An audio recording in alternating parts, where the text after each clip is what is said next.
iyo utashye wahembwe batora umwana ukunda bakamushyira mu nzira, akaba ari uza kugukingurira urugi, agahita atangira dadi.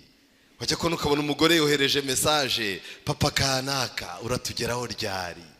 Harya iyo watashye bakwambuye bigenda gute? Urakomanga bakakubwira ati ariko urufunguzo ntuzi ko ruba ruri munsi y'urugi wakinguye.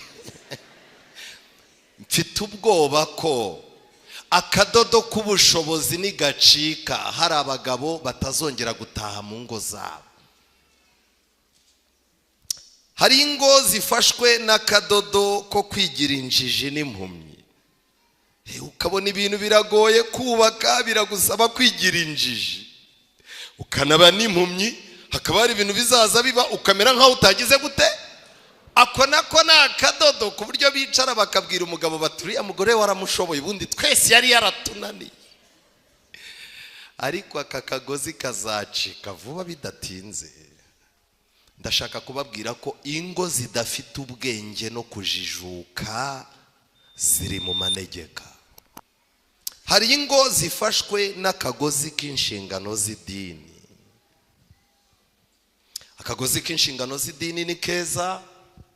Hari ukuntu baguhagurutsa hano ku ruhimbi ku isabato, barangiza bakagushimira, pasiteri akagukora mu biganza ati uri umuntu w'umugabo rwose. Ukaba ufite umugore ukunda umungara, umugore ukunda gutwika, akavuga ati wow rwose uyu mugabo atuma njya kuri stage. Ariko igihe ku rusengero bazaba batakikuvugaho mu matangazo y'itorero, kanaka basigare hari ugize gute, umugore azabaza atari kuracyari umugabo nturiwe ko ntakikumva mu matangazo y'itorero. Hari ingo zifatanywe n'akagozi k'ababyeyi bahora bakomakoma. Umukobwa agafata, umugore agafata telefone ati mama ukwezi kwashize narihanganye, uku nako ndihanganye ariko biranze ndumva umutima wenda gushwanyuka. Umubyeyi ati guma aho ngaho shahu widuha rubanda, nanjye nabanye na so ntamukunda. Urabona mudakuze.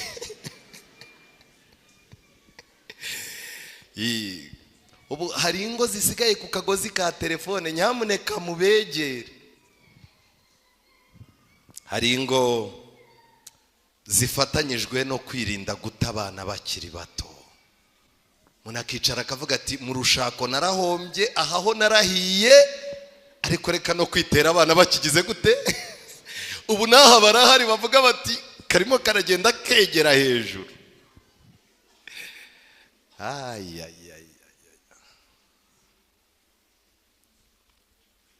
Ubwenge nibwo bwubaka urugo kandi rukomezwa no kujijuka. Ingo nke rero ntago zifatanywe n'akagozi gatoya, zifatanyijwe n'umugozi udashobora gucika w'izahabu. Ningo ziziritse ku Mana. Imana yaziziritseho ikoresheje umugozi utari uw'ikirere, umugozi utari umugozi usanzwe, ni umurunga w'izahabu. Izo ngo Yesu yaziziritseho, aravuga ngo nubwo zidafite amafaranga zizabaho, nubwo zifite amafaranga menshi zizabaho, nubwo zitarabyara zizabaho. Izo rero uzigenera iminsi zizasenyukira ukabona iminsi yarenze. Ubu se ntitwicaye aha baratupangiye iminsi tutazarenga?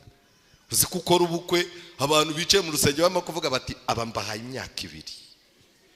Warangiza ukabona umutumiye muri anniversaire y'imyaka ingahe? 10. Ariko Imana yacu ni nziza. Wowe wicaye aho bagupangiye ingahe?